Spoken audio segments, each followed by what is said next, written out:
jail, so I ain't had shit. You just got out of jail at the time? Man, I just got out of jail on my mama. I was staying with my nigga. I was staying with my homeboy.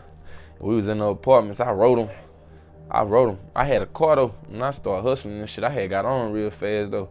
You know what I'm saying? Compared to the money we be getting now, compared to then, I still had some money, but it was street money though. You know what I'm saying? That really ain't no money. So I'm in the apartments. I'm like, damn, Gucci signing everybody. I'm on my phone. I'm like 5 o'clock in the morning. I'm parked in my apartments. I wrote him. You know what I'm saying? Shit. Went in there. How long did it take him to get back to you? Shit, he wrote me back like 2 hours later. Those words were spoken by Wesley Taquan Lewis, better known as Hot Boy Wes, a 28-year-old rapper from Waco, Texas, who had just secured the opportunity of a lifetime, a deal with Gucci Mane's 1017 Records, a $100,000 signing bonus, and a diamond chain around his neck. And yet, just a few years later, he would find himself standing before Judge Thomas West in McLennan County, pleading guilty to 10 felony counts and receiving a 15-year prison sentence. But before we get to that courtroom, let me take you back to the beginning, to the Parkside Apartments in Waco, Texas, where this story truly starts. This is where I started it. Then my dog Granny, she had died. Gave it to him. When we ain't had nowhere to go, we were homeless and shit before she gave him the house and shit. You know what I'm saying? My big brother Ice, his granny gave him this house. You know what I'm saying? Yeah. Wesley Lewis was born around 1996 into circumstances that most people could not imagine. His father was locked up for nearly 15 years, gone since Wesley was just an infant, and his mother struggled with drug addiction and was, as Wesley himself put it, in the streets harder than I am. Yeah, my daddy was gone for like 15 years. Oh, wow. They locked him up since, I ain't seen that nigga since like my 4th Christmas. Shoot. The neighborhood he grew up in, Parkside, was so notorious that the city eventually tore it down.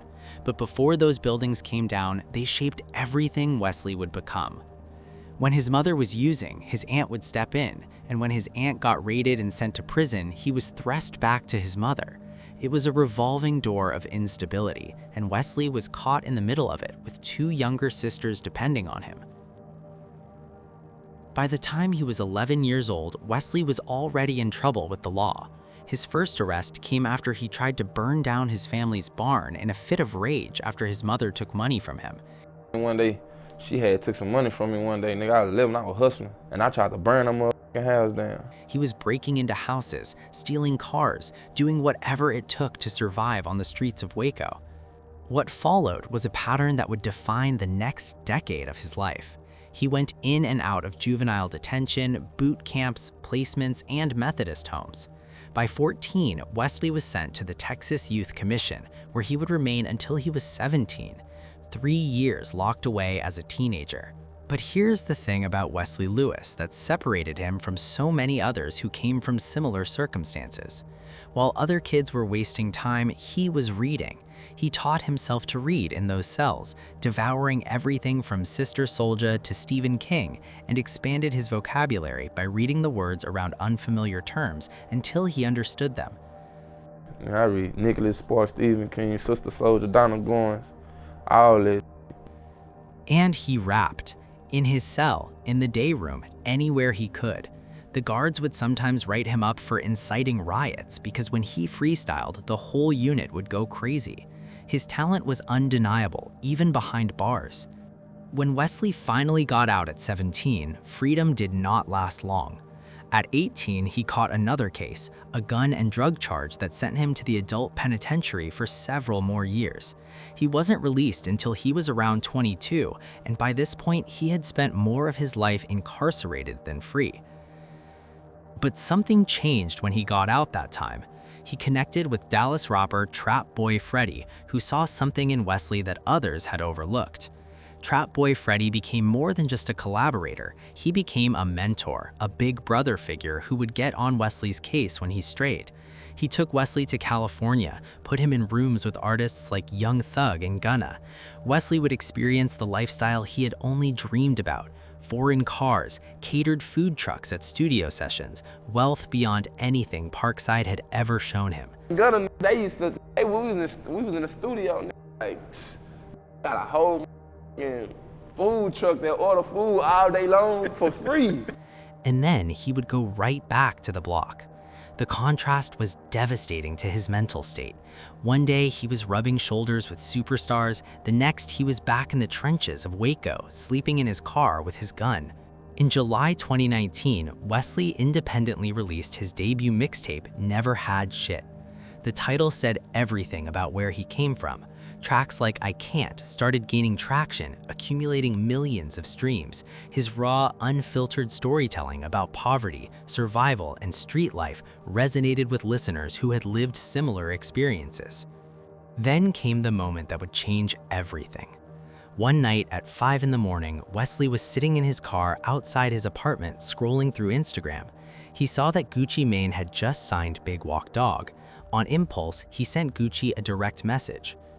Was rapping and shit, and I had hit him and shit. I had wrote him. On Instagram, I had wrote him, and he signed me. He wrote me back. He signed me. Gucci Mane responded within 45 minutes. He had already heard about Wesley through the streets. Gucci Mane told him to stay out of trouble, wait a month, and then come to Miami to sign. Wesley woke up his homeboy to tell him the news. His friend thought he was playing, told him it was probably a scam, and pulled the covers back over his head. But when Gucci FaceTimed Wesley directly, everything became real. There was just one problem. Wesley had just gotten out of jail and didn't have an ID. He couldn't book a flight straight to Gucci Mane, so he did what any desperate man chasing his dream would do.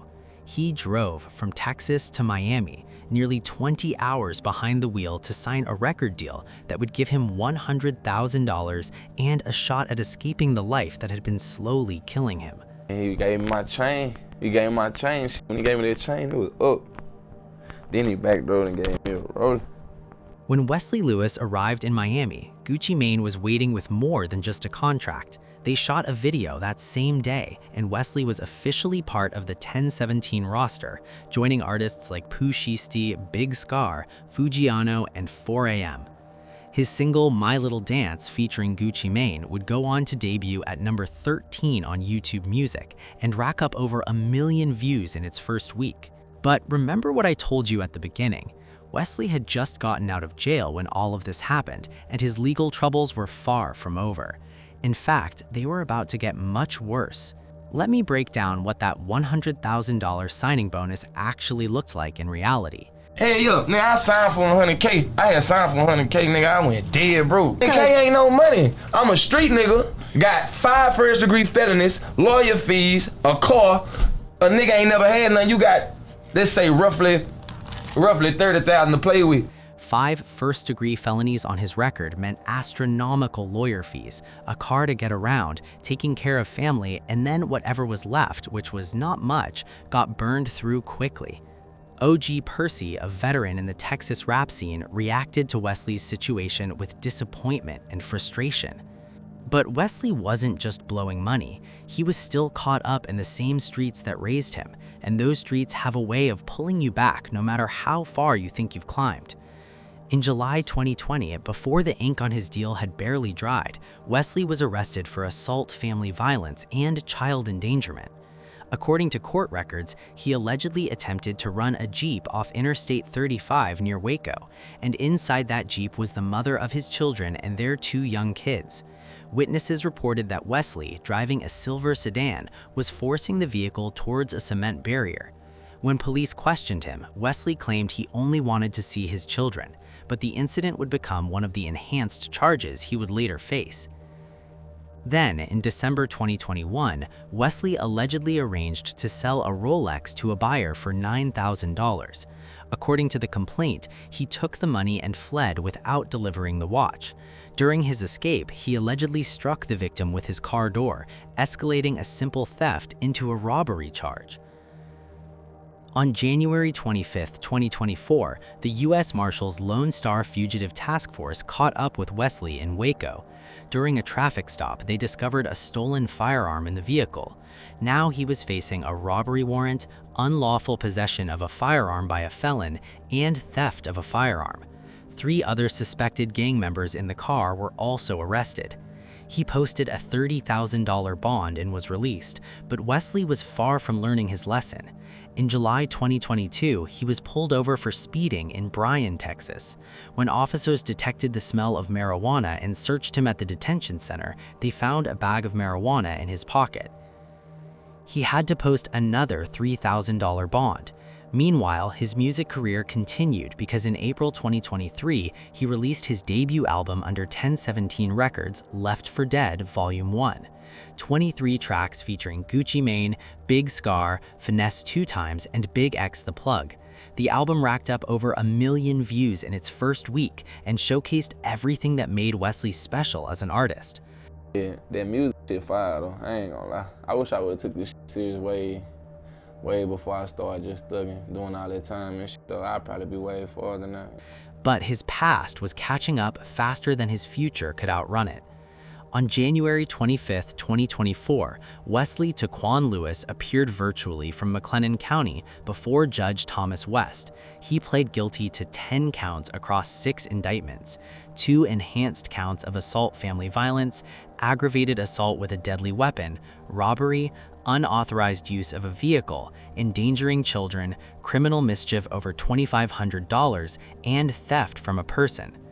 Prosecutor Christy Huntinghorse didn't mince words as she emphasized Wesley's admitted Crips gang membership and what she called his complete disregard for the law.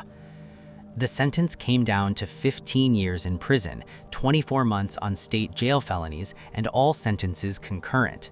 But as a repeat offender with enhanced charges due to his prior convictions, Wesley must serve at least 7.5 years before he's even eligible for parole.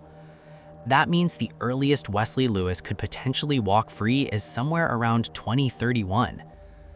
When news of Wesley's sentencing spread across social media, the conversation quickly turned to something that has haunted Gucci Mane's label for years. They call it the 1017 curse. And to understand why people believe in it, you have to understand the man who built the label and the turbulent history that surrounds everything he has touched.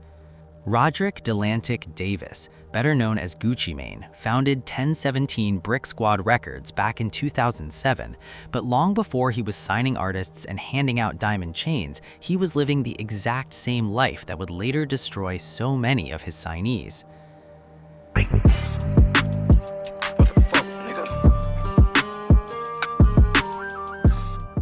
In 2005, Gucci Mane was involved in a shooting that left a man dead.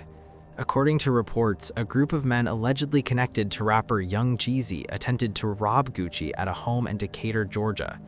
Gucci shot and killed one of the assailants, and the case was eventually dismissed as self-defense, but it cemented Gucci's reputation as someone who had truly lived the street life he rapped about. But that was just the beginning.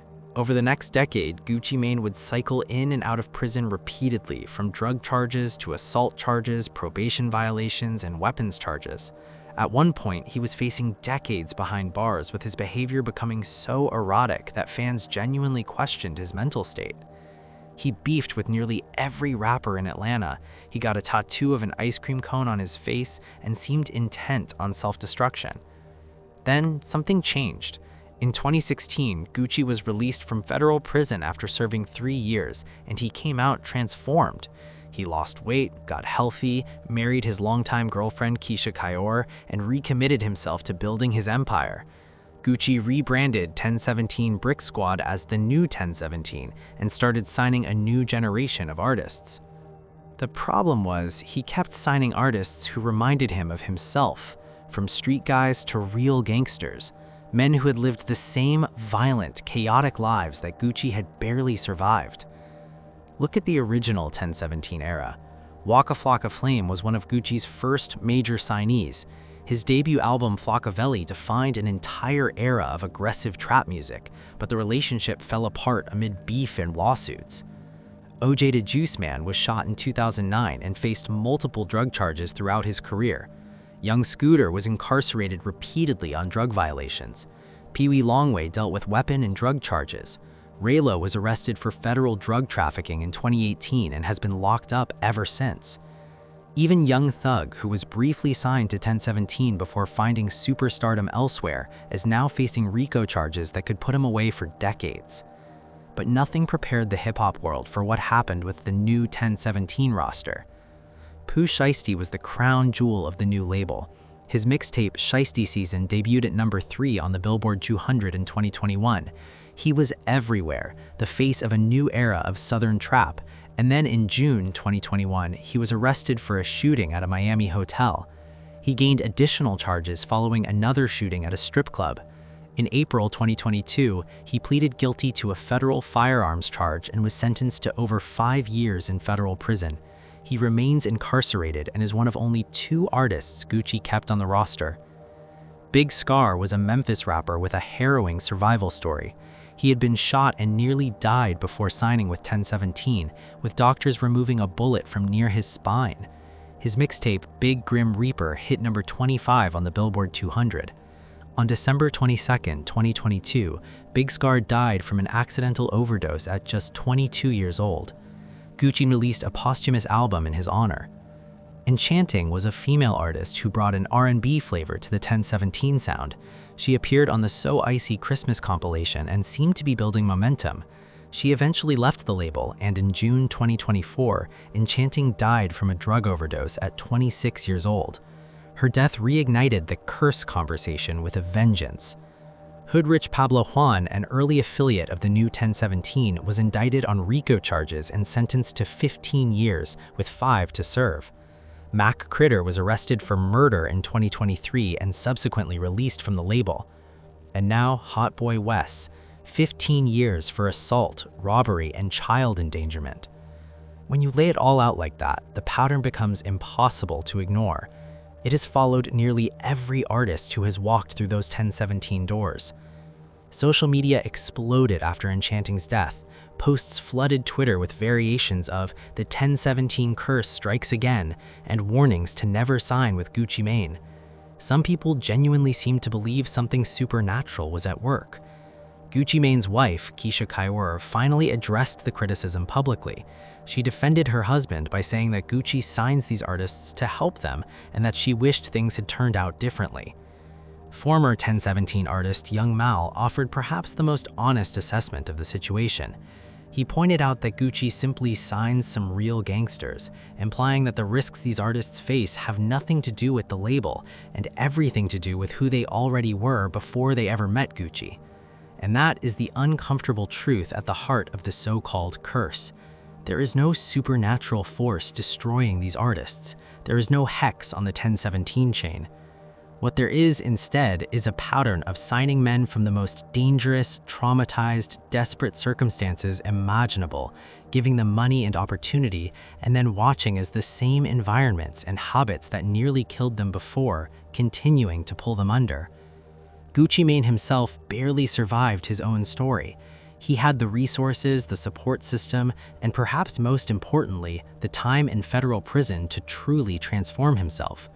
Not everyone gets that chance or can make that change even when given the opportunity.